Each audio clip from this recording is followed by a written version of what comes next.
asawa mo. Sabi niya, kasi yun ang gusto ko ibigay sa asawa ko, yung gustong-gusto niya. Di ba? Di ba ang gusto niya yung SUV na 4x4? Di ba yun ang gusto niya? Pare naman mahirap humanap ng peking 4x4 na SUV. Kaya, di ba, mapapansin niyo, ang daming regalo ngayon, puro peke, Yung relo nga, nakalagay, Mike, hindi Nike, Mike.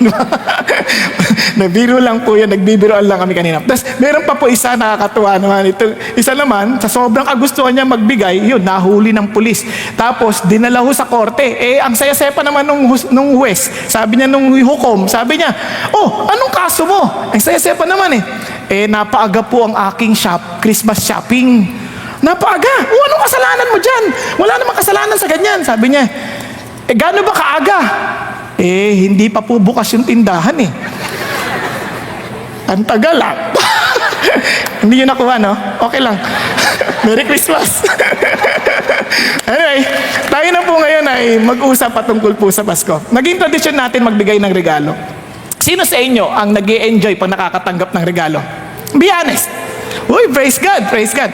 Alam niyo ba, hindi lahat ng tao mag-i-enjoy pag tumatanggap ng regalo, Minsan pagtanggap nila, hala ka, hindi ko siya naalala. Nagkakaroon ng sense of guilt. Napansin niyo? Yung iba naman, pag nagbigay, naku, dagdag na naman basura ito sa bahay. Walang gamit ito. Napansin niyo ba yun? May mga ganong tao Hindi ba rin magpasalamat, hindi nag-e-enjoy, kaya blessed kayo that nag-e-enjoy kayo pag tumatanggap ng regalo.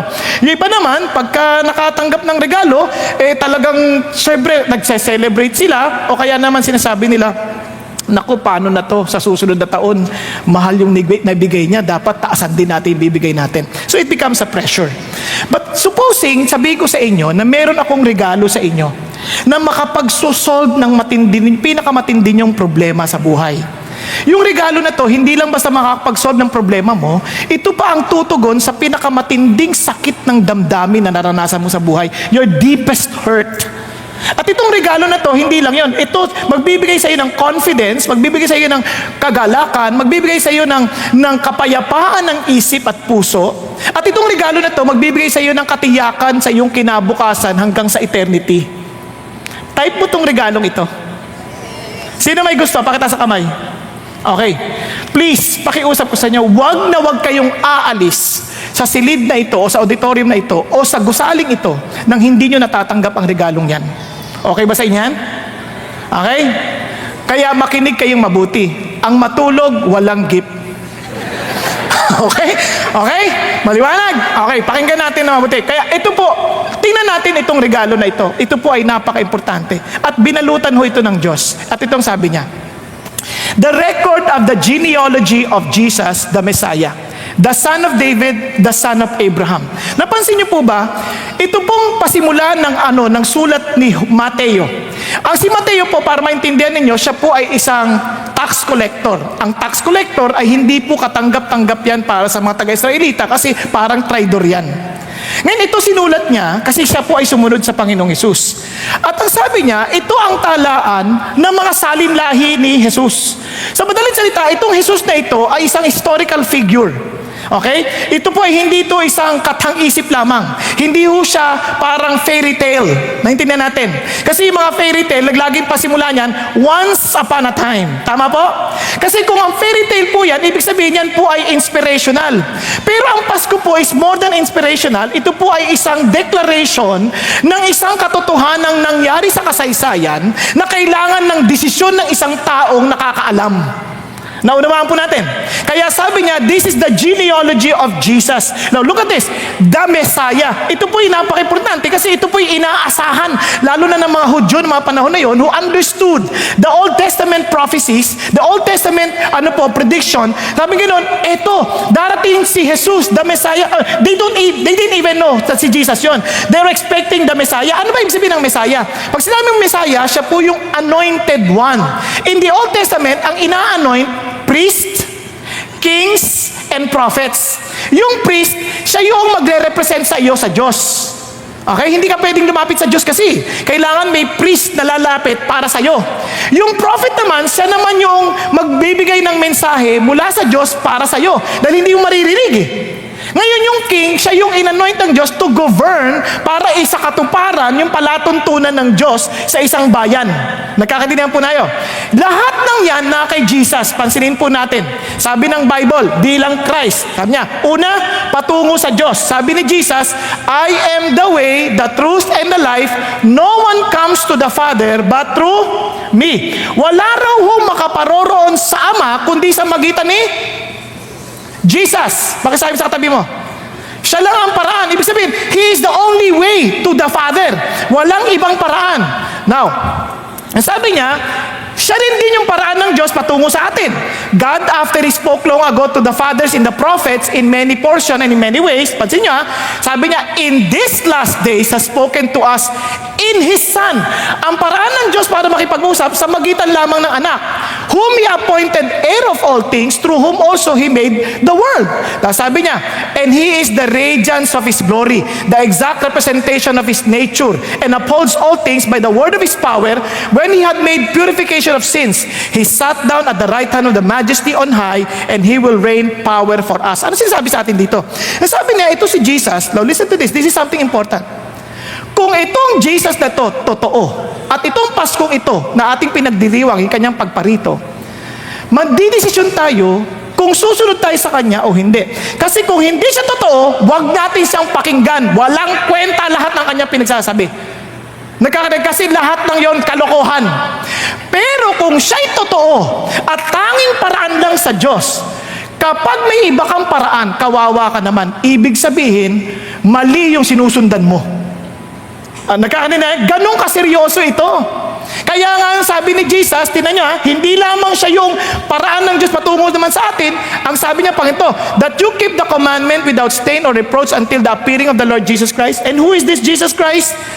Which will bring about at the proper time, He who is the blessed and only sovereign, the King of kings, the Lord of lords, who alone possesses immortality, dwells in approachable light, whom no man has seen or can see. To Him be honor and eternal dominion. Amen. So ano ibig sabihin ng lahat ng ito? Ito si Jesus, ito yung pinagdiriwang natin, yung kanyang pagdating. Naintindihan? Siya ang hari ng mga hari, Panginoon ng mga Panginoon. Anong dapat daw sa Kanya? Lahat ng karangalan, lahat ng, sabi niya, walang hanggang kaharian ay sa Kanya. Anong ibig sabihin yan sa iyo at sa akin? Gisingin mo yung katabi mo, sabi, mamaya magpupuyat tayo ulit. Pag-isipan niyo mabuti, anong ibig sabihin yan sa iyo ngayon? Alam niyo, itong malungkot na maraming tao, sabi, hindi, gusto ko yan, si Jesus, okay yan, maganda yan. Pero sa totoo lang, relax ka lang.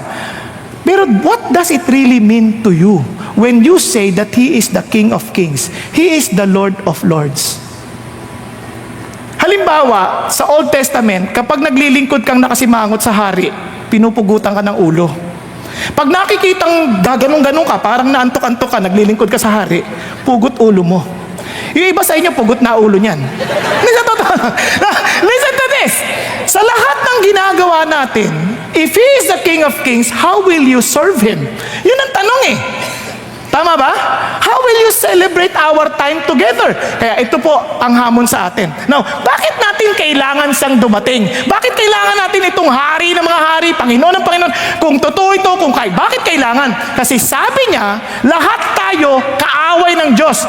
And although you were formerly alienated, hostile in mind, engaged in evil deeds, sabi niya, lahat tayo, ang ating isip, laban sa Diyos. No, laban sa Diyos. Teka muna, hindi naman lahat masamang tao Listen to this. Yung minsan yung mabuti sa atin, akala natin mabuti pa rin. Kasi sa mata ng tao, mabuti. Pero hindi necessarily mabuti dahil sa mata ng Diyos, maaring hindi. Kasi yung standard, parang ganito. Halimbawa, yung katabi mo may ketong. Nandito ka, di kinakabahan ka. Nakakita na kayo may ketong? Hindi ba? Meron sumakay sa jeep, naalala ko, nakasakay ganyan, no? Nalaglag yung daliri. Dahil may ketong. Nakita ng driver, sabi niya, mama, bayad. Hindi na. Sabi pa, nalaglag yung daliri. Sabi mo, bulok na, nalaglag. Sabi niya, hindi na. So sabi nung may ketong, naku, salamat po, niyakap yung driver. Pakinggan niyo mabuti. Mabuti ba yon? Pagpa-express siya ng kanyang expression of gratitude. Mabuti yon, pero hindi mabuti dahil nakakahawa yon. Naintindihan natin. So sabi natin sa tapo, ikaw may kumot ka, may ketong ka, Hindi nakikita na bunubulok na pala yung katawan mo. Nakita mo, giniginaw yung katabi mo. Awang-awa ka, hindi makatulog ng mabuti, ginaw na ginaw. Binigay mo ngayon yung kumot. Sabi pa niya, thank you. Sabi, hindi niya nakita nung nakita niya, susuli mo, tama ba? Mabuti yung ginawa, pero hindi mabuti dahil nakakahawa. Ganun yan tayo sa mga Pilipino, ganyan tayo. Minsan, we are so proud. Papasok tayo sa eskwelahan kahit ang dami nating sakit, talagang nakakahawang sakit. And sakit, pakiramdam natin, diyan ko pinapakita yung aking totoong passion sa pag-aaral, yung aking dedication. Pero totoo lang, wala ka kasing malasakit sa kapwa mo. Kaya ka pumapasok, nakakahawa ka. Tapos yung mahahawaan mo pa, yung bagsakin. Lalong bagsak na. Tanong mo sa inyo, mabuti, masama? Hindi, masama yun. Kaya sinasabi ng Diyos, our mind are hostile, full of evil deeds. Kasi Diyos ang nakakaalam kung tama yung ginagawa natin o hindi. Tayo nga mismo, hindi natin mismo alam kung ano yung tama at saka mali. Naintindihan niyo po ibig sabihin? No, tuloy tayo. Tingnan niyo. And sabi niya, for the mind set on the flesh is death, but the mind set on the spirit is life and peace. And sabi niya, because the mind set on the flesh is hostile toward God, for it does not subject itself to the law of God, for it's not even able to do so. Sabi niya, ang taong nasa laman, without the spirit, sabi niya, ang utak natin galit sa Diyos, palaban sa Diyos. Sabi niya, kahit gustuhin natin yung gusto ng Diyos, hindi natin kaya. Sabi nga gano'n, and those who are in the flesh cannot please God. Hindi niya pwedeng maluwalhati ang Diyos. Maaaring sabihin niyo, teka, hindi ko naintindihan sabi mo, Mother Bong, mahal na mahal ko ang Diyos. Pakinggan niyo ito, sasabihin ko sa inyo. Lahat tayo, hindi natin naintindihan ang ibig sabihin ng pagmamahal sa Diyos. Alam niyo kung bakit? Yung minamahal nating Diyos, yun yung Diyos na kinreate natin sa sarili nating isip at kinreate nating paniwalaan. Kapag yung Diyos na yan ay sumalungat sa gustuhan natin, sumalungat sa konsepto natin ng Diyos, galit tayo dyan. Hello? Ulitin ko lang. Minsan sabi natin, Diyos, I thank you because you always answer prayer. Tapos pag nakakarinig ka, sinagot yung prayer niya, hallelujah! Tapos kung ikaw na nagpe-pray, hindi sinasagot. Labo ni God. Hindi siya sinasagot ang prayer ko. Hindi siya totoo. Nakuha mo? You are creating your own God. Ang akala mo yung Diyos na laging sasagot sa panalangin mo, yung Diyos na hindi ka bibigyan ng problema, yung Diyos na magliligtas sa lahat ng mga challenges mo sa buhay sa lupa. And I'm telling you this, hindi mo kilala yung Diyos. Hello? Kaya nga, maraming tao, sa isip nila, religyoso sila, mahal nila ang Diyos. Pero uulitin ko, sabi ni God, malalaman nyo pag sinasalungat na ng Diyos yung gusto ninyo. Okay po ba yan? Nagkakaintindihan tayo? Kaya nga naalala nyo si Paul, kausap si Governor Felix, nung i-express ni Paul na mayroong self-control, na hindi ka pwede makiapid, hindi ka pwede makipagtalik sa hindi mo asawa. Biglang sabi niya, saka natin pag-usapan yan. Type niya na si God, pero nung pinag-uusapan na yung mga bagay na, ayoko niyan, huwag natin pag-usapan yan. Biglang atras na. Kaya marami dito pagkagayan, alam mo, pag maghingi ng payo, naranasan ko na ho yan maghingi ng payo. Alam mo, Pastor, kasi ganito, Pastor, nakikisama ako, hindi ko siya asawa. Di ba, pinatawad na ako ni Lord? Pagka humingi ng tawad, pinatawad ka na. Di Pastor, ano dapat namin gawin? Maghiwalay. Ay, ang labo naman! Hindi tama yan! Lilipat na naman yan, ipupunta sa ibang pastor. Tapos bisa magla-love gift pa yan. I love you, Pastor. Ano dapat namin gawin? Lord, bayad na ito. Magsama kayo! Nakuha niyo sabihin? We are creating God in our image more than God who created us in His image. Kaya nga, pansinin niyo, may mga sumasamba, nasa labas lang, nakikiganyan, sigarilyo pa, kasi yung Diyos, they created their own God. Pag sinabi mo, yung Diyos walang impyerno, imposibleng may impyerno, mapagmahal ng Diyos, then you are creating your own God. You are not listening to what Jesus Christ is saying. You are not listening to what Jesus Christ is preaching. You are not listening to what He was telling us, because He is the King of Kings, the Lord of Lords, worthy of all honor and power and glory and worship. Yun ang ating Diyos. Pero ano ang tiningnan natin sa ating mga sarili? We created our own God. Kasi sabi ng Lord, you cannot please God. Kaya, He had to come. He had to come because even if we want to, He had to come. Kaya alam niyo bang mayroong consequence ito? Ano sabi ng Diyos? For the wages of sin is death. Sabi niya, sino dito magtatrabaho? Okay. Pag nagtrabaho kayo, may bayad yan. Tama ba? So bawat gawin mo may bayad. Sabi ng Diyos, yung kabayaran ng kasalanan mo. So anong kasalanan ang posibleng naiisip mo? Halimbawa, kasalanan ba magsinungaling? Sino nagsinungaling dito? Ang kabayaran niyan, death. Death. Kaya mapapansin ninyo, sa physical area pa lamang, wala pang spiritual, lahat namamatay. Tingnan mo yung katabi mo. Hindi ko sabihin patay na yan. Kasi sabi ko, yan, kahit ano pang kalusog, kung gaano pa siya kalusog, kahit ang gandang katawan yan, mamamatay yan. Walang amount ng supplement na pwedeng tumigil para ikaw ay hindi mamatay. Kasi sabi nga ng recent studies, ang aging daw disease. Ang totoo niyan, hindi mo mapipigilan aging. Kahit na uminom ka, mag-exercise ka, totoo yun, makakatulong yun, parang seemingly to become healthy. Na para bagang haba ng buhay mo. May kakilala po ako, sabi sa akin, Pastor, nung bata pa kami, Pastor, mag-alaga ka, ano ka? Dati mataba ako eh. Sabi niya, ngayon medyo pa. Pero, dati sobra talagang taba. Ewan ko, naabot niyo yun eh. Di ba? Yan, tama, sabi nga, Pastor, mag-vegetarian ka, mag-exercise ka, para humaba buhay mo, Pastor.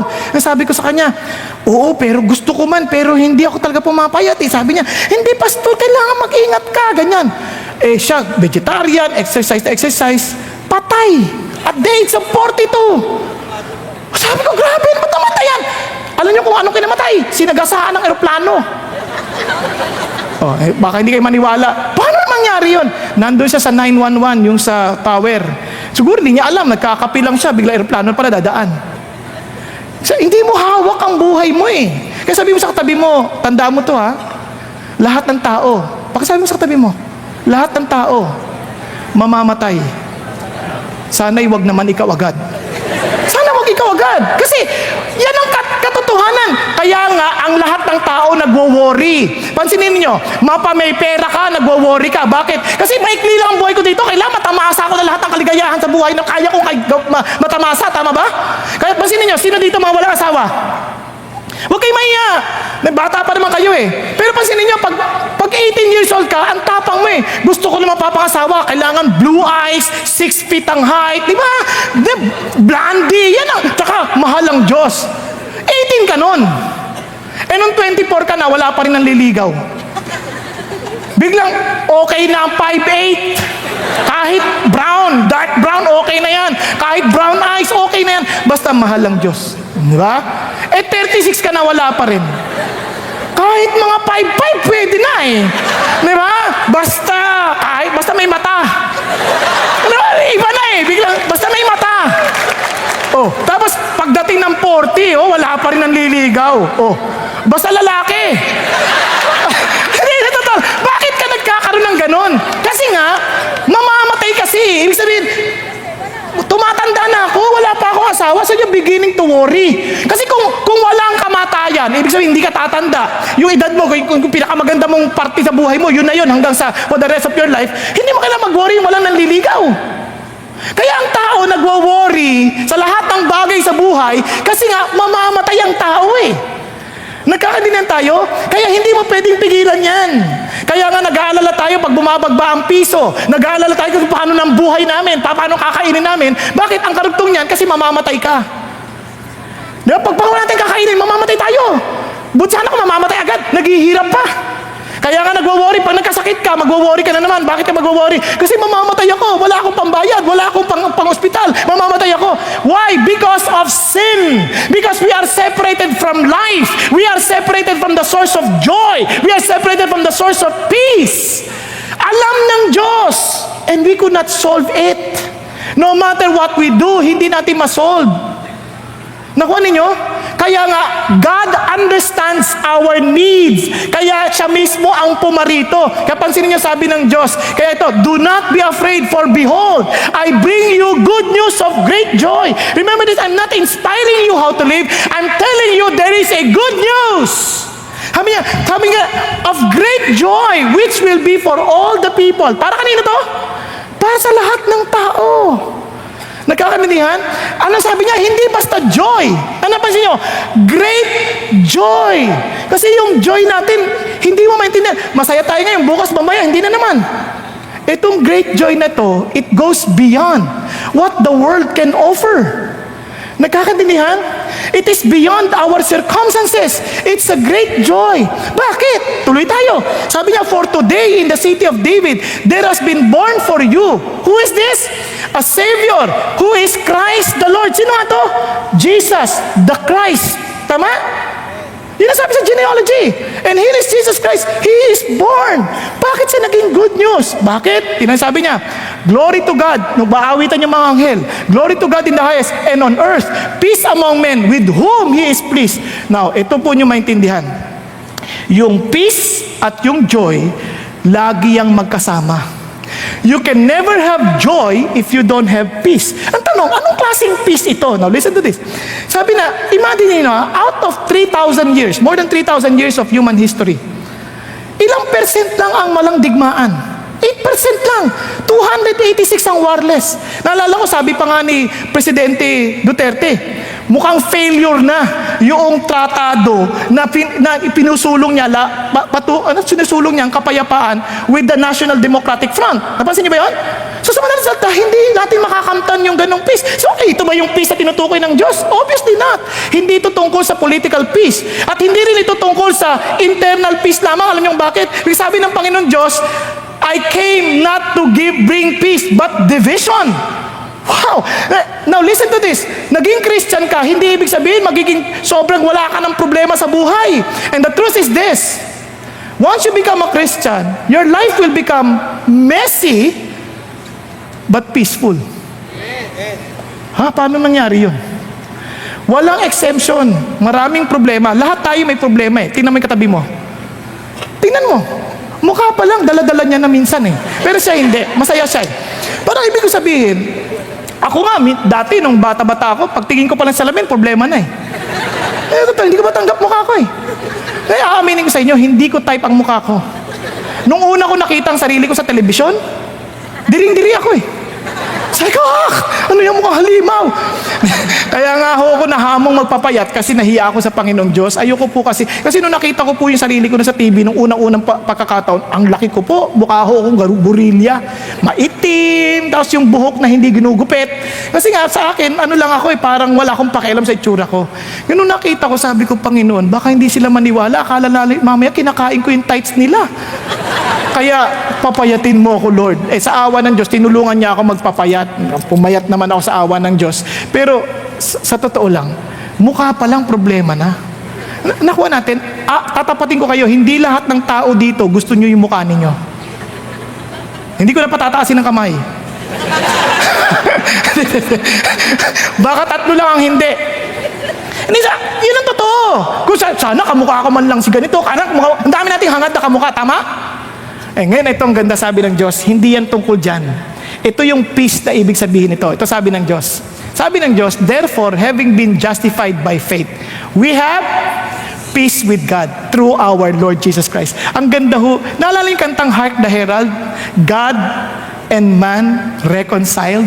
Yun yung peace na sinasabi. Isipin nyo, kung kaaway natin ang Diyos, hiwalay tayo sa buhay, the author of life, the very life. Wala tayo. Death ang ating kaharap. Tama? Ngayon, wala na tayong mapupuntahan. Siya may hawak ng lahat. Wala tayong kalaban-laban. But He is offering peace, reconciliation with us. At isipin nyo kung kayo ay ma-reconcile. Napalapit kayo sa buhay. What kind of life you would have? Kaya nga ho, tuwing ako po ay merong problema, salamat na lang, may kaibigan ako. Napansin niyo ba, pag may problema kayo, sino una niyo tinetext? Kaibigan na maaari makatulong, tama? Isipin niyo, yung hari ng mga hari, Panginoon ng mga Panginoon, friend ninyo. At hindi lang basta friend, best friend. Pag-isipan niyo mabuti. Di isang tawag lang. Alam niyo, kaya ako pakiramdam ko isa na ako sa pinakamayamang tao sa balat ng lupa. Alam niyo kung bakit? Hindi dahil marami akong pera. Dahil pag may kailangan ako at talagang kailangan naman talaga para sa kalwalatian ng Diyos, isang tawag lang sa Panginoon. Daig pa ang DHL at FedEx. Dumarating sa pagkakataong hindi ko maisip. Naalala ko one time I was talking. Nagle-lecture akong ganyan. Wala talaga akong kaano-ano, kailangan ko talaga yung pera. Pero wala talaga, nagde-lecture, nagsisingilan na. May singilan kami, noong time na yun. Sabi niya, mamaya na lang ako. Would you believe, pagbukas ko ng computer ko, biglang may nag-email, Pastor Bong, pakikuha mo yung pera, may pinadala ako sa Western Union. Saan yun? Doon yun. Western Union. Ako, saan yun? Doon nga yun. So, hindi ko po talaga alam. So, hinanap ko pa. Pagpunta ko doon, hindi ko alam paano kumuha ng pera doon. Sabi ko, sino ba itong nagbibigay na ito? Tinek ko pa sa email. Tapos sabi niya, kunin niyo, ito po yung reference number. Tapos tinanong sa akin, taga saan po yan? Ay, malay ko. Sino yan? Ay, malay ko rin. Kaano-ano niyo? Hindi ko kilala. Sabi niya, kailangan niyo malaman yung address. Naku, tinignan ko ulit. Buti na lang, nandoon din, binigay na. Tapos sabi nung kasama ko, grabe si God. Pag nagpadala ng uwak, grabe, on time. Nakakanigan tayo? Saan ka nakahanap ng ganyan? Alam nyo, sa totoo lang, kayo rin available sa inyo yun kung kaibigan nyo siya. Hindi ko sinabi, uy, wala akong pera. Minsan yung walang pera, lalo nag-e-enjoy kayo magkaibigan. Naalala nyo yung mag-asawa? Nandun sa McDonald's, sabi bumili, isang order lang. Sabi nung batang lalaki, sabi niya, pinagmamasdan niya, isang order. At sweet na sweet yung mag-asawa. Sweet na sweet. Sabi niya na, Sir, ang sweet niya naman, ang tatanda niyo na. That's the blessing of God. Ganyan pa, sabi ganun. Tapos isang order lang ang binili. Pinagmamasdan ng bata, sabi niya, Sir, if you don't mind, I will buy you another order. Sabi niya, no. We share in everything. We share in everything. Ang sweet naman talaga nito. Ito na. Sabi niya, di kumakain na. Yung lalaki kumakain, nanonood na yung babae, nakaganyan lang, oh. Sabi niya, Sir, naawa naman ako sa kanya. I really want you to treat you. I want to buy another order. No. You don't understand. We share in everything. And sabi niya, tapos yung lalaki, kalahati, iniwan niya na para sa babae. Inom naman siyang ganyan. Tapos sabi, ano pang hinihintay mo? She's waiting for the teeth. Inantay yung ngipin. Kaya sila sweet eh. Sa matitinding pangangailangan, sama pa rin sila. Alam nyo, pakinggan nyo mabuti. Ang totoong saya ng buhay, wala sa karamihan ng possession. Naintindihan? Tandaan nyo sa biyahe, hindi sa haba, hindi nasusukat ng kilometrahe. Sinusukat yan kung sinong kasama mo. Isipin mo kung nagbabiyahe kayo, magkagalit pa lang kayo. Mula elevator, hanggang parking, magkagalit na kayo. Naglalakad kayo. Para ang tagal. Napansin nyo ba yun? Elevator hanggang packet lang yun. 2 floors lang. Ang tagal ng elevator. Magkagalit kayo eh. Tama? Napansin nyo ba yun? Tapos nagmamadali pa lakad nyo nun. Pero pakiramdam nyo parang ang tagal. Pero kung magkaibigan kayo at enjoy kayo sa isa't isa, naglalakad, holding hands pa kayong ganyan. Pagdating nyo, 10 kilometro na nilalakad nyo, magdating nyo dun sa 10 na, sabi nyo, andito na tayo? Hindi natin na malayo ng oras. Di ba? Napansin nyo ba yun? Bakit? Dahil ba sa haba? Hindi, dahil sa kung sino kasama ninyo. And now imagine nyo, sabi ni Jesus, that is exactly what I want you to have in this life. And in eternity future, to be with me. Okay po ba yan? To be reconciled with me. And sabi niya, paano mangyari? Sabi ng Bible, look at this. And although you were formerly, tuloy natin alienated and hostile in mind, engaged in evil deeds. Ano sabi ni God? Yet, He has now reconciled you in His fleshly body through death in order to present you before Him holy and blameless and beyond reproach. Para yan mangyari, para ikaw ay magkaroon ng totoong relationship kay God, sabi niya, kailangan maging banal ka din because God is holy. You need to be beyond reproach. You need to be blameless. Ang problema, hindi yan mangyayari. Tama? Kaya Jesus Christ had to come and die for you and me that you will be declared holy, blameless, and beyond reproach. Kaya nung nakipag-isa ka kay Kristo, dahil sa Pasko, anong ginawa ng Diyos? Ikaw ngayon ay holy na. Tingnan mo yung katabi mo, sabi mo, holy ka. Hindi huli, holy. Blameless. Beyond reproach. Sabi mo, hindi yan mangyayari. Ang sama akong tao. Hindi eh. Yun ang sabi ng Diyos eh. He will present you holy before God. Ikaw nga, hindi mo makumbinsi sarili mong holy ka eh. Pero God is telling you, because of His death, you were made holy. Tama? Paano tayo makatitiyak na totoo to? Kaya nga, ang pamagat natin, Christmas is our assurance. Kaya yan totoo because Christ is our assurance who was born the first Christmas day. Kaya we have to believe and really enjoy God. Be joyful. Isipin nyo, wala ka nang biglang, wow, biglang, totoo ba to? I am holy before God. Biglang, wow, yes.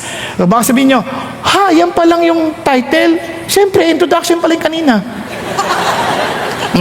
Now, gusto nyo ng gift? Ito yung, alalahanin nyo itong word na to.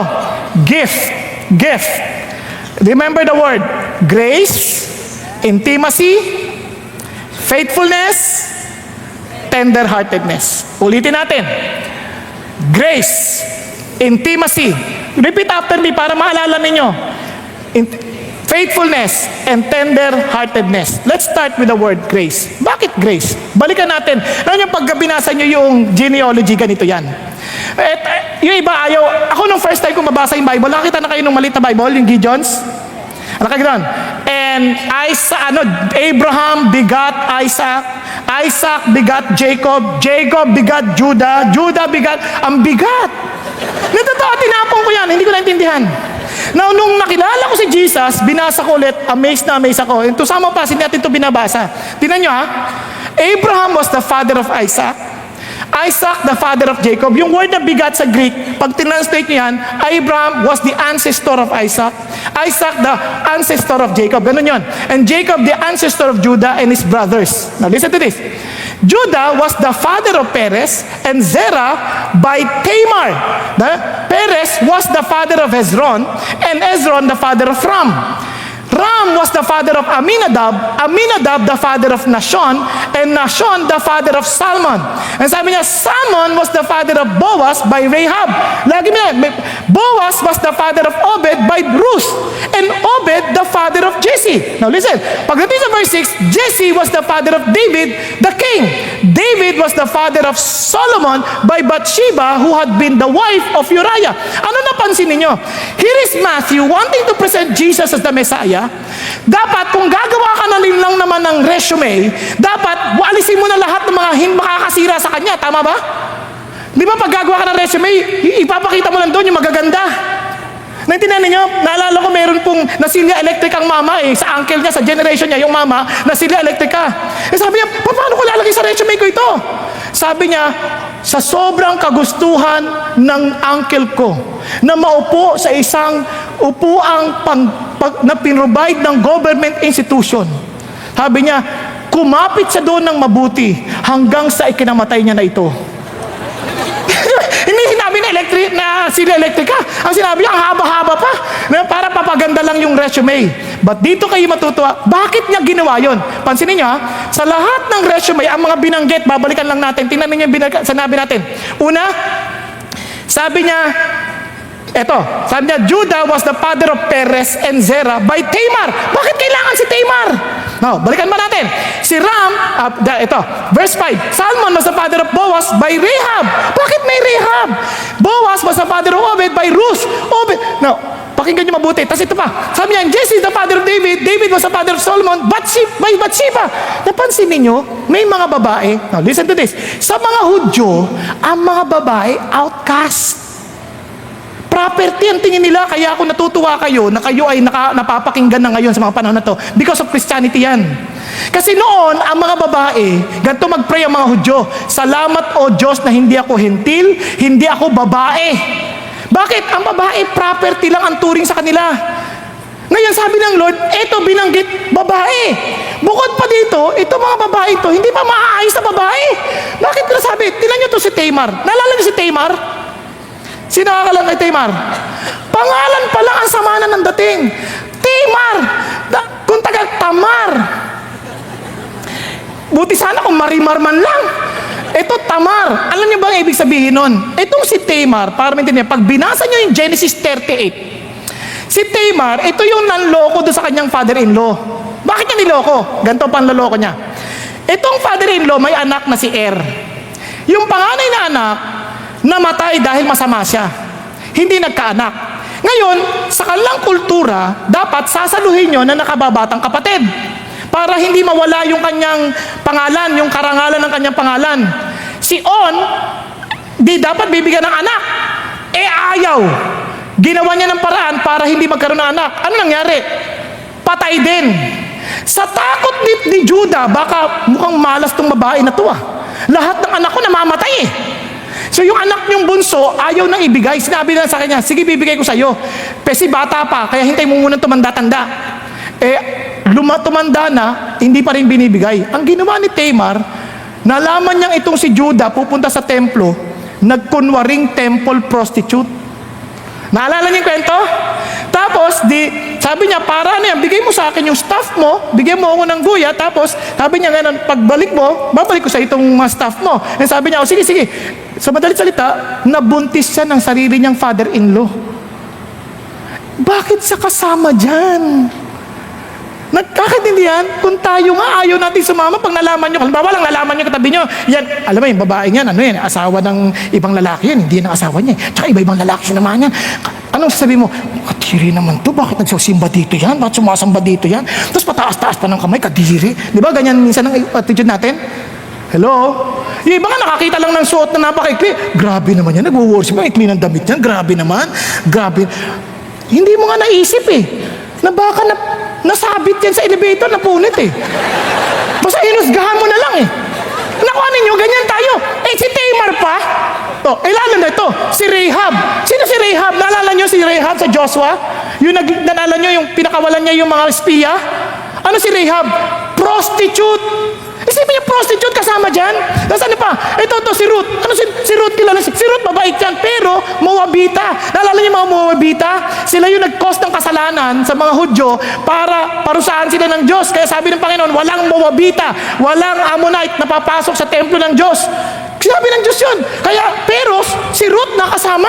Ito pa, si Bathsheba. Naku, kilala niyo si Bathsheba? Si Bathsheba, yan yung mahilig maligo. Bathsheba? Naalala, kaya nga nung naliligo yan, sa lahat naman ng lugar, doon pa sa lugar na makikita siya ni David. Kaya sabi doon, sino yan? Naliligo. Sabi ni David, naku, kanino asawa yan? Ang pinakamalungkot, sabi niya, itong asawa ito, na isa sa dakilang na mga mandirigma ni David, si Uriah. Si Uriah kasama sa 30 na kaibigan ni David. Nung hinahabol si David ni Saulo, yan ang isa sa mga tagapagtanggol niya, si Uriah. Pero, inagawan. At dahil doon, namatay yung unan lang anak, kaya si Solomon ang kapalit. Kasama doon sa linya ng Panginoong Hesus. Bakit? Gustong sabihin ng Diyos sa ating lahat ito, kahit anong sama mo, yan ang dahilan kung bakit naparito si Jesus. Naintindihan ninyo? Maaaring kasi iba sa atin sila, masama ako, imposibleng baguhin pa, imposibleng maging banal ako sa harapan ng Diyos. Hindi, sabi ng Diyos, sa totoo lang, kahit ano pa, ikaw pa may tuturing na sukdulang sama, sasabihin ko na sa iyo, yung biyaya ng Diyos ay kayang sakupin yan. Naintindihan? Now, listen to this. Kayo ba kung makakita kayo ng isang terorista dito sa loob na to, kakaibigan ninyo? At nalaman yung terorista, kakaibigan ninyo? Hello? Sino kakaibigan? Terorista. Tingnan nyo, hindi nyo kaya. Ano sabi ni Paul? It is a trustworthy statement, deserving full acceptance. Karapat dapat tanggapin that Jesus Christ came into the world to save sinners, among whom I am foremost of all. Bakit foremost of all? Kasi terorista si Paul. Pinapapatay yung mga Christians. Pinahuhuli yung mga Christians. At ang lahat ng kinalaban niya, yung pang dumusunod sa Diyos. And look at what he was saying. Ako na ang pinakasukdulang sama, pero niligtas ako. Di lalo na pa yung iba. Maaring sabihin ninyo, sobrang babaero ko, mapapatawad pa ba ako ng Diyos? Pakigising mo yung katabi mo. Oo, kahit babaero ka kamo. Nagulat ako, babaero. Hindi, totoo lang. Ako mapapatawad pa ng Diyos? Naintindihan mo ba, Pastor, na ang dami kong kasalanan? Oo. Ako rin, makasalanan tulad mo. Mapapatawad pa ako ng Diyos? Oo. Pastor, hindi mo alam nakapatay ako Mapapatawad pa rin ba ako? Oo. Naalala mo si David? Naalala mo si Pablo? Pastor, ang dami ko pong nagawa Ang dami-dami Tinatawad ka rin. Yan nga, kaya nga nagdiriwang tayo ng Pasko Dahil Jesus Christ came to show us the grace of God that gives assurance of forgiveness. Nakakaintindihan? Kanina nga kinikwento ni Pastor Peter, grabe, naiyak ako nung sinikwento ni Pastor Peter, may nagpa-counsel sa kanya lalaki. Alam nyo, marami na ako narinig yung lalaki nagluloko. Ito ang nagloko, babae. Nagpa-counsel, alam nyo ba, nung nagtapos ng counseling, lipas ng ilang panahon, yung lalaki, tinawagan pa ho yung babae, sabi niya, wala kang magagawa para magbago pang pag-ibig ko sa iyo. Yung babae, ayaw makipag-iwalay sa boyfriend. Isipin niya, ayaw makipag-iwalay. Pero itong lalaki, sabi niya, kahit ano pang gawin mo, mahal kita, sabi niya, at pinatawad sa biyaya ng Diyos. Alam niyo, yung babae, bumalik sa lalaki. Paglipas sa ilang panahon, tinanong siya, bakit mo nagawa? Hindi ko naintindihan paano kahibang na sumama ako sa ibang lalaki. Dinaya ako ang aking asawa. Pero yung kapatawaran na naramdaman ko, ibang klase. Hindi ko nakuha eksaktong salita. Narinig ko lang kanina, medyo nakatulog din ako Hindi, biro lang. Para sabihin ko lang sa inyo, kapareho niya lang din ako. Nakuha ninyo? What I'm trying to say is this, ganun eksaktong sinasabi ng Diyos.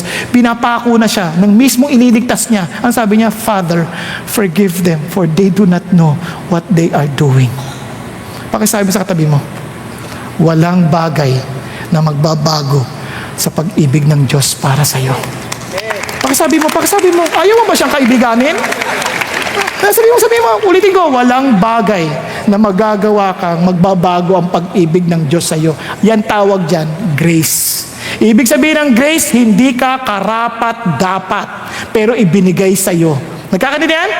Now, tuloy tayo. Sasabi ng Bible, tingnan nyo naman, for the wages of sin is death, but the free gift of God is eternal life in Christ Jesus our Lord. Kaya bakit? Dahil sinabi ng Diyos, pinatawad ka na. No, itong ganda. Hindi lang tayo pinatawad ng Diyos. Ngari, ang bawa ganito. Kunyari, nagkasala ka sa akin. Ang bawa lang, di maganda yung ginawa mo sa akin. Nasahig sa kanyo, alam mo, pinatatawad na kita, pero kung pwede lang, huwag tayo magsama ha.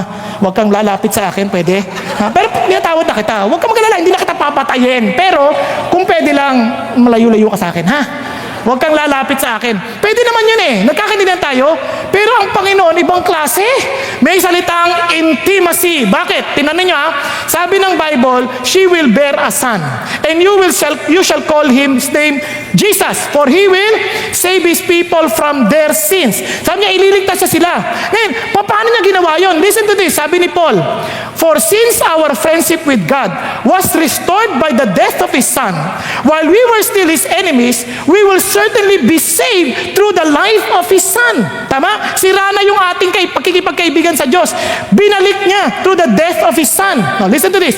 So now we can rejoice in our wonderful new relationship with God because our Lord Jesus Christ has made us friends of God. What? Nagkasala tayo sa Diyos, pinatawad na tayo, namatay siya para sa atin, hindi lang para sabihin, patawad na, okay, pinatawad ko na kayo, okay ha? Hindi, sabi niya, gusto ko friends tayo, close friends, intimate, magkaibigan. Kaya nga ang relationship sa Diyos, intimate. Pinapasya niyo yung word na, Lord, pag dinodoble yung salita, ibig sabihin, intimacy yun. For example, Abraham, ay, ibig sabihin, intimate call yun. Kunyari, Jacob. Kasi niya lagi ginagawa ni God yun My God, inuulit-ulit. Pero maraming tao, they pretend to be close to God by saying, Lord, did we not prophesy in your name? Did we not cast out demons in your name? Ano sabi ng Lord? Depart from me, I never knew you. You doers of iniquity. Ano sinasabi niya? Hindi naman tayo close. Kaya ito yung challenge ng Diyos. Ang totoong Kristyanismo, hindi yung, religious ako, nag-attend ako every Sunday, I'm doing my duty. No. Ang sabi ng Lord, ang totoong Christianity, kaya assured ka dahil friends kayo. Nagkakaintindihan tayo? Friends kayo, close kayo ni Jesus. Now, listen to this. At hindi lang ni Jesus, ni God. Now, kung kakampi mo si God, close kayo, ano sabi niya? What then shall we say to these things? If God is for us, who is against us? Wala na tayong biglang, meron kang kalaban, merong galit sa'yo, meron kang problema sa buhay. Who can be against you if God is your friend? Nagkakaintindihan? Kasi kaibigan mo, wow, He's able to do everything necessary to save you. Kaya, He who did not spare His own Son, but delivered Him over for us all, how will He not also with Him freely give us all things? Wala ka nang dapat katakutan because He is your Best friend, in other words, wala siyang ipapahintulot na mangyari sa buhay mo na ikasasama mo. O, sabi mo sa katabi mo, walang bagay. Sabi mo. Gisingin mo. Sabi niya, walang bagay. Sabi niya, walang bagay na mangyayari sa iyo na ikasasama mo. Di ba naalala yung sabi ni Paul, for all things work together for good for those who love God? O, tingnan niyo, ano nakakatuwa ito? Naparating niya, yung farmer, meron siyang isa lang kabayong ginagamit sa pagsasaka. Pero niyo nung gabi, nagtumakas. Nawalan siya ng kabayo. Takbuhan yung mga kapitbahay. Sabi ng kapitbahay, ang malas mo. Iisa lang yung kabayo mo, nawala pa. Tapos yung kabayo, hindi nila alam, sagot ng farmer, alam nyo, mabuti man o masama, Diyos lang nakakaalam. Para sa kanya, walang dapat problema dyan. Hindi niya alam itong kabayo lumabas, pumunta sa gubat. Nakasama ng iba pang mga kabayo. Dahil kasama niya ibang kabayo, may usapang kabayo. Kasi magkakasama yan eh. Eh nung gabing matutulog na, walang matutulugan, ano sabi ng kabayo? Saan ka matutulog? Dito! Kaya usapang kabayo. Hindi ko alam yung kwento na ito, true story to, yung party na yun, hindi. So, sa magdalit salita, sabi niya, sama na lang kayo sa akin. Kala nga matulog tayo dito. Paggising sa umaga, ang daming kabayo. Bumalik doon sa farmer. Sabi niya, takbo na may kapitbahay. Ang swerte mo naman. Isa lang kabayo mo, nawala. Tapos ngayon, dumami pa. Ang sabi niya, alam niyo, mabuti man o masama, Diyos lang nakakaalam. Eh dahil medyo, wild yung mga kabayo, tinray nung anak. Nalaglag na pilayan. Eh siyempre, wild eh. Punta na naman yung mga kapitbahay, ang malas mo naman, iisa lang anak mo, napilayan pa. Sabi nung farmer, mabuti man o masama, Diyos lang nakakaalam. Eh nagkaroon ng digmaan sa China. Kinuha lahat ng able body na lalaki na lumaban. Eh, dahil pilay, hindi na isama. Takbo ka na naman kapitbahay, ang swerte mo naman. Yung mga anak namin nandoon sa digmaan, hindi namin alam kung babalik pa ng buhay. Samantalang anak mo, kasama mo. Ano sagot ng farmer? Buti nga sa inyo. Ay, hindi. Buti man o masama, Diyos lang nakakaalam.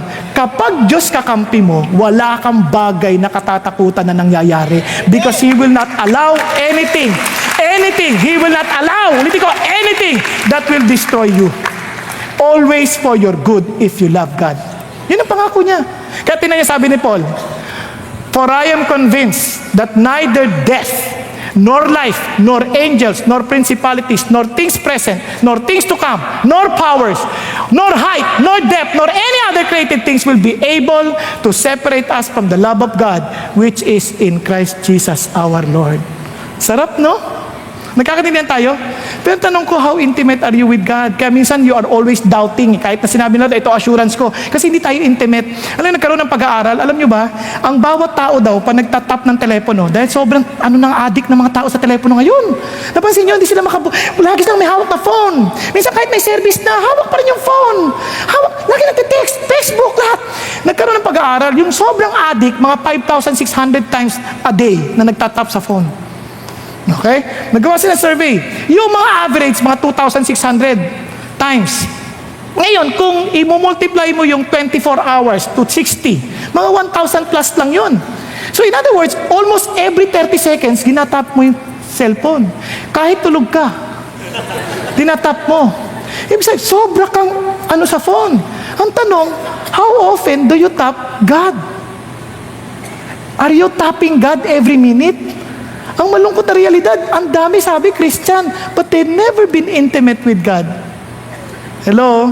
Sino dito yung mga may girlfriend? Girlfriend or boyfriend? Pakita sa kamay, huwag kayo maya. Huwag kayo maya. Kahit may asawa na, natanong ko sa inyo, di ba tawag kayo ng tawag? Di ba lagi niyong tinetext? Hello? Tama? Tama ba? Huwag kayo mag-alala pag asawa niyo na hindi na kayo tatawagan. Tawag. Text and text. Bakit? You want that intimacy. And God is telling us is this. Kung kakampi mo si God, tiyak, yung pangako niya, ibibigay niya sa'yo. Dahil totoo siya. At paano ka nakatitiyak? Dahil faithful si God. faithful siya. Paano ko natitiyak? Tingnan mo, sabi niya sa genealogy, the record of the genealogy of Jesus, the Messiah, the son of David, the son of Abraham. Hindi pwedeng kahit sino na lang sabi, ako yung Messiah. Hindi pwede. Ako yung son of God. Hindi niya pwedeng angkinin yan. Kailangan manggaling siya sa salinlahi ni David, sa salinlahi ni Abraham. Dahil yun ang nasasabi sa sulat, sa hula ng Panginoon. Sabi ng Panginoon, in your seed, all the nations of the earth shall be blessed. Paano natupad yan? Sabi ni Paul, now the promises were spoken to Abraham and to his seed. He does not say to seeds, sabi niya, as referring to many, but rather to one, and to your seed, that is Christ. Sa madaling salita, kailangan si Jesus galing sa salinlahi ni Abraham kasi yun ang sinabi ng Diyos. From that seed, all nations will be blessed. Nagkakaintindihan tayo? Hindi pa pwede sabihin, I am the Son of God. I am the appointed Son of God. Hindi pa pwede. Tanong mo, ikaw ba'y galing kay sa salinlahi ni Abraham? Abay malay? Hindi. Nakuha ninyo? Hindi obra. Ngayon, tinan nyo, hindi lang yun. Kailangan, salinlahi na ni Abraham, salinlahi pa ni David. Pwede ka naman kay Abraham, pero hindi kay David. Kaya ito sabi ng Panginoon, when your days are completed, sabi niya kay David, you lie down with your fathers. I will raise up your descendant after you. You will come forth from you, and I will establish his kingdom. And sabi niya, he shall build a house for my name. I will establish the throne of his kingdom, look at the words, forever. Noon pa man, sinabi na, David, mula sa lahi mo, itataguyod ko ang kaharian ng walang hanggan.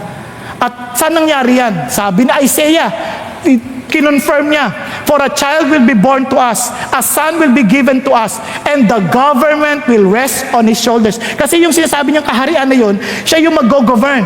And his name will be called Wonderful, Counselor, Mighty God, Eternal Father, Prince of Peace. And sabi niya, and there will be no end to the increase of his government or of peace. And on the throne of David and over his kingdom, to establish it and to uphold it with justice and righteousness from then on and forevermore. The zeal of the Lord of hosts will accomplish this. Sinong gagawa niyan? Si Jesus. At alam niyo kung gaano ka-importante yan? Kasi si Jesus, doon pa lang nahulog ang tao sa kasalanan, ito na sinabi ng Lord, and I will put enmity between you and the woman, referring to the devil, and between your seed and her seed. Ano pansin niyo? Kaninong binhi? Binhi lang ng babae. And he shall bruise you on the head, and you shall bruise him on the heel. Walang taong pinanganak ng binhi lang ng babae. Laging may binhi ng lalaki. Tama ba? Tama ba? Paano mangyayari yun? Kailangan binhi lang ng babae. Kaya sabi ng Bible, balik tayo sa genealogy, sabi ng Bible, and behold, the virgin shall be with child, and shall bear a son, and they shall call him Emmanuel, which translated means God with us. Ano sinasabi ni Lord? Siya lang ang sagot. Kaya nga, kailangan virgin birth. Hindi pwedeng dumaan ng lalaki sa magitan lang ng babae. Hindi yan matutupad ng sino man. Si Jesus lang. Okay po ba yan? Nasusundan ninyo? Now, tuloy tayo. Kaya sabi ni Paul, but when the fullness of time came, God sent forth his time. May timing. Sa madalit salita, mula sa simula hanggang sa huli, si Lord alam niya na yung mangyayari. Siya yung nakakaalam. Ilang taon yan binibilang? 1,000 taon, 4,000 years. Binilang yan bago dumating ang Panginoon. Lahat yun natupad. Bakit? Sinasabi ng Diyos, I am able, I am faithful to my promise, I never forget what I say, and I will accomplish it. Kaya nung sabihin ng Diyos na you will be reconciled with Him because of Jesus Christ, ang sinasabi niya, gagawin ko yun, tutuparin ko yun, dahil pangako ko yun, at kaya ko yung gawin. Nagkakatindihan? Kaya pag pinangako ng Diyos sa iyo, huwag kang mawala ng pag-asa. Bakit ka mo? Kasi tinupad niya yun eh. Naalala ko may isang babae umiiyak, binabautismohan yung nanay niya. Sabi niya, ba't ka umiiyak? 19 ko pong pinapanalangin, 19 na taon ko pong pinapanalangin ng nanay. Nung 10 taon, suko na ako, ayoko na. Tapos sabi ng Lord, pray ka pa rin. 15 years, wala pa rin. 18 years, ayoko na. Nung 19th year, tumanggap ang nanay ko sa Panginoon. Kaya nung binabautismohan, iyak ako na iyak kasi suko na ako eh. Totoo pala ang Diyos. Sumasagot sa panalangin. Ilang taon mo na pinagpe-pray yun? Si Abraham, ilang taon ho? 25 years bago nagkaanak. Kuba na ho. 90 plus not 100. Pero mo, buntis ka na rito. Buntis ka pa sa likod. Ano sinasabi ng Diyos? Wala kasing imposible sa Kanya. Pag sinabi niya at gagawin niya, walang imposible sa Diyos. Amen po? Panghawakan mo yun, wala imposible sa Diyos. Now, listen to this. Now, tingnan niya. Kaya sabi ng Bible, ito po, napaka-importante. Because you are sons, God has sent forth the Spirit of His Son into your hearts. And crying, Abba, Father. Therefore, you are no longer a slave, but a son. And if a son, then an heir through God. Alam niyo, kung totoong Christian kayo, si Jesus sa inyo, you will call upon God as your Father. Kaya automatic ang epekto ho sa atin na lumalapit tayo sa Diyos. Kaya ho yung mga tao na walang kagana-ganang mag-pray, walang kagana-ganang makipag-usap sa Diyos, baka wala ang Espiritu ng Diyos sa iyo. Hello? Napansin niyo ba yon? Ano una niyong ginawa nung kayo po ay naging Christian? Bigla niyong gustong malaman paano mag-pray? Gusto niyo malaman paano magbasa ng Bible? Gusto niyo makinig? Bakit? May uhaw na hindi niyo maintindihan nilagay ang Diyos sa puso ninyo.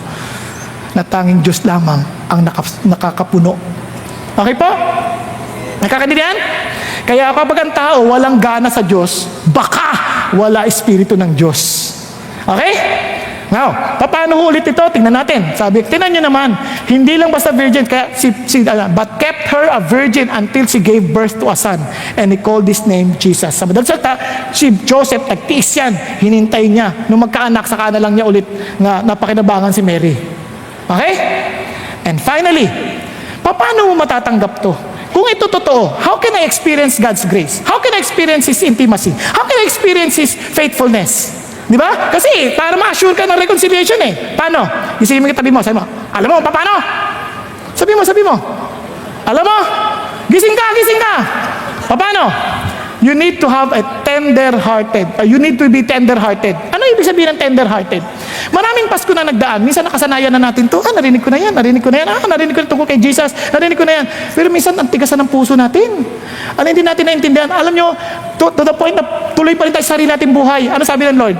Sabi niya nung kausap niya si Josiah, nung nabasa ni Josiah yung word of God dahil wala siyang kaalam-alam, ang sabi niya, nag-repent siya, iyak sa Diyos. Sabi niya, because your heart was tender and you humbled yourself before God when you heard His words against this place, against these inhabitants, and because you humbled yourself before me, tore your clothes and wept before me, I truly have heard you, declares the Lord. Ano sinasabi ng Lord? Yung tender-heartedness, yung parang, Lord, dahil narinig ko ito sinasabi mo, Lord, Lord, gusto ko po talaga, inaamin ko po yung pangangailangan ko sa inyo. You need to be honest enough to admit your needs. Nakuha natin? Kaya nga, sabi ng Lord, tinanan niya sa Bible, itong do not be afraid, for behold, I bring you good news of great joy, which will be for all the people. Itong regalo ng Diyos para sa lahat. Pero tatapatin ko sa inyo, hindi kayo lahat makakatanggap. Sample lang. Halimbawa, sabihin ko sa inyo, paglabas ninyo, kunin nyo yung regalo nyo sa labas. Walang ganon ha, kunwari lang. Baka mamaya antayin nyo dun eh. Di ba?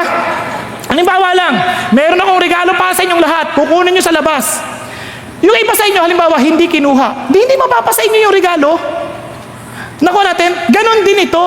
This great joy is for all the people, but not everyone can experience it. Kasi hindi lahat handang tanggapin din ito. Kaya nga, paano tanggapin? Sample ng response, si Joseph. Joseph, her husband, being a righteous man and not wanting to disgrace her, planned to send her away secretly. Bakit? Ano ba nangyari? Isipin nyo si Joseph at si Mary, betrothed na. Ang ibig sabihin ng betrothed, engaged. Ang engagement sa Israel at engagement sa Pilipinas, magkaiba. Ang engagement sa Israel, para na rin kayong kasal. Hindi lang kayo pwede magsama. 1 year yon. Okay. Ngayon, the only way to separate that, kailangan i-divorce mo. Nakuha niyo? Kailangan pa ng certificate. Ngayon, ito si Joseph, dahil righteous siya, isipin mo lalaki ka. Nalaman mo, during that time na magkahiwalay kayo, engage sa kayo ha, buntis yung girlfriend mo. What would you feel? Sa babae, hindi nyo ito maintindihan kasi wala naman sa babae nakakababae ka eh. Walang ganon. Sa lalaki, nakakalalaki ito ha. Sinong lalaki yan? Hindi naman pwedeng mabuntis yan ng walang lalaki. Tama ba? Paano nabuntis yan? Kaya siyempre, paano? Sabi ko, di ko ito kaya. Paano nabuntis yan? Paano naman? Paano ipapaliwanag ni Mary? Alam mo sabi ni Mary, hindi mo naintindihan, Joseph, nabuntis ako ni Lord. Ano? Ni-rape ka ni Lord? Gulpin kaya kita. Isipin mo nga, yung sinasabi mo, hindi masasabi ni Mary yun na binuntis ako ni Lord. Ano ka ba? Parang, Nakuha niyo ba yung sabihin? So ito, hirap-hirap, sabi niya, ito si Joseph, the Lord, ang labo nito. Kasi pwede naman niyang ipapatay na si Mary, kasi pag nalaman na buntis yan, pwedeng stone to death yan. Kaya sabi niya, talagang, wag na lang, dahil righteous siya, wag na lang. Ano sabi niya? But when nung kinukonsider niya nang i-divorce si Mary secretly, an angel of the Lord appeared to him in a dream saying, Joseph, son of David, do not be afraid to take Mary as your wife, for the child who has been conceived in her is of the Holy Spirit. Si God na nagsabi, Joseph. Okay, baka yung nananaginip na sa inyo, kala nyo kayo si Joseph. Joseph, huwag kang matakot kunin si Mary as asawa mo, kasi yung baby dyan, from the Holy Spirit yan. Ha? Ang sabi niya, she will bear a son, and you shall call his name Jesus, for he will save his people from their sins. Now, tuloy tayo, sabi niya, and Joseph awoke from his sleep, and did as the angel of the Lord commanded him, and took Mary as his wife. Ano napansin niyo kay Joseph? Because he followed God with a tender-hearted heart, humbly accepted God's instruction. Anong ginawa niya kagad? Kinuha niya na kagad si Mary para pakasalan. Hindi na siya nagpatumpik-tumpik pa. Kasi ang totoong pananampalataya, ang totoong humble heart, sumusunod sa Diyos. Nakuha natin? Now, paano naman si Mary? Punta naman tayo kay Mary para maintindihan natin. Now in the 6th month, the angel Gabriel was sent from God to a city in Galilee called Nazareth, to a virgin engaged to a man, whose name was Joseph, of the descendants of David, and of the virgin's name was Mary. Now, ito si Mary. The angel said to her, do not be afraid, Mary, for you have found favor with God. Ano yung word ng favor? Grace. Ano ulit mo sabihin ng grace? Undeserving. Sabi niya, Mary, hindi ka karapat-dapat dito, pero I'm telling you now, God gave you this grace. Kaya pinili ka niya, hindi dahil sa karapat-dapat ka, kundi ikaw lang ang napili ng Diyos to be His instrument. Nagkakaintindihan tayo. Kaya sabi niya ganoon, you have found favor with God. Sabi ni Mary, paano mangyayari yan? Look at this. And Mary said today, how can this be since I'm a virgin? Magkakaanak ako. Paano mangyayari yun? Virgin nga ako. So, ibig sabihin, hindi naman to parang si Mary, okay, good. Hindi. Teka muna, ang dami repercussion yan. Puntis ako, wala, virgin ako. Pangalawa, pwede ako mapahiya, mapapatay ako. Laging kahihiyan yan. Sa panahon natin, yung mga babae minsan, hindi na nahihiya na nabubuntis bago ikasal. Kaya pansin nyo yung dating kanta, Here comes the bride, all dressed in white. Alala ninyo? Proud na proud sila yan, naka-veil yan. Just to show that they're pure. Eh ngayon, ano na? Here comes the bride, 3 months inside. Napansin niyo ba yun? Nakakatakot sa mga dating na panahon. Here comes the bride, baby beside. Nasa katabi na. Hindi, alam niyo, hindi ko sinasabing napakasama yung tao. Mali yun. Kanya lang, during that time, laking kahihiyan yun. They can be stoned to death. Nagkakadinihan? Ngayon, hindi ko sinasabing hindi na nakakahiya ngayon, ha? Ang sinasabi ko, kasalanan pa rin yun. Now, listen to this. Paano yan? Ano sabi ng anghel? And pagkatapos in-explain ng anghel, ganito yan. And Mary said, Behold, the bondslave of the Lord, may it be done to me, according to your word. And the angel departed from her. Ano sinasabi ni Mary? Lord, napaliwanag niyo sa akin kung anong gusto ng Diyos. I totally surrender. Hindi ko na kailangan ipaliwanag pa kay Joseph. Suko na ako. Ano man mangyari sa akin, suko na ako. Yun ang sinasabi niya. Ang punto niya dito, kahit anong consequence, Lord, todo ako dito. Todo ako dito. So, ano ibig sabihin? Now, listen to this. Ito ang sinasabi ng Diyos.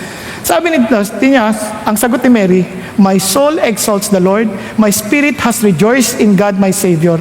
Kailangan ko ng tagapagligtas. Nagdidiwang ako, sabi niya, for He has regard for the humble state of His bondslave. For behold, from this time on, all generation will count me blessed.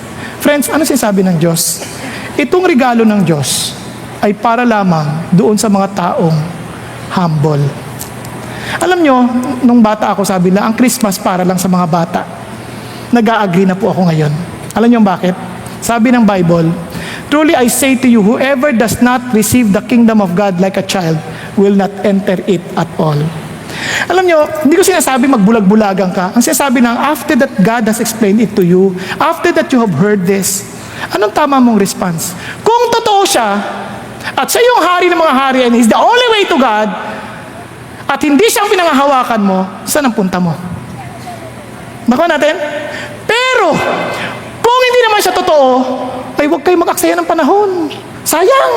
Huwag nyo aksayahin na magtipon-tipon dito, magbasa ng Bible, huwag nyo nang sayangin ang buhay nyo. Kasi nungalingan naman eh.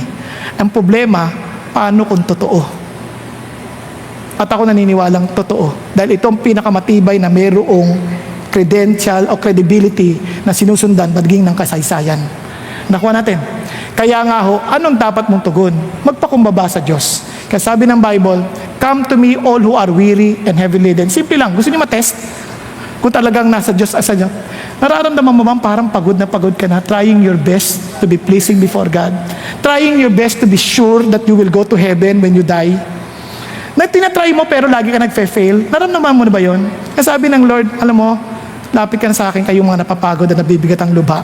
And sabi niya, kunin niyo aking pamato and you shall learn from me. Ano ibig sabihin ng pamato? Kasi yung timbangan, dalawa. Kailangan magsabay tayo. Ibig sabihin, kung magkaibigan na tayo, kasi how can two walk together if they do not agree? So you have to agree with me. And I will direct you. Sasama ka sa akin. Sama tayong dalawa. Tama? So in other words, if you follow and you submit to God, you walk with Him. Yun ang totoong friendship. Hindi yung He will walk with you. You are to walk with Him. Okay ba yan?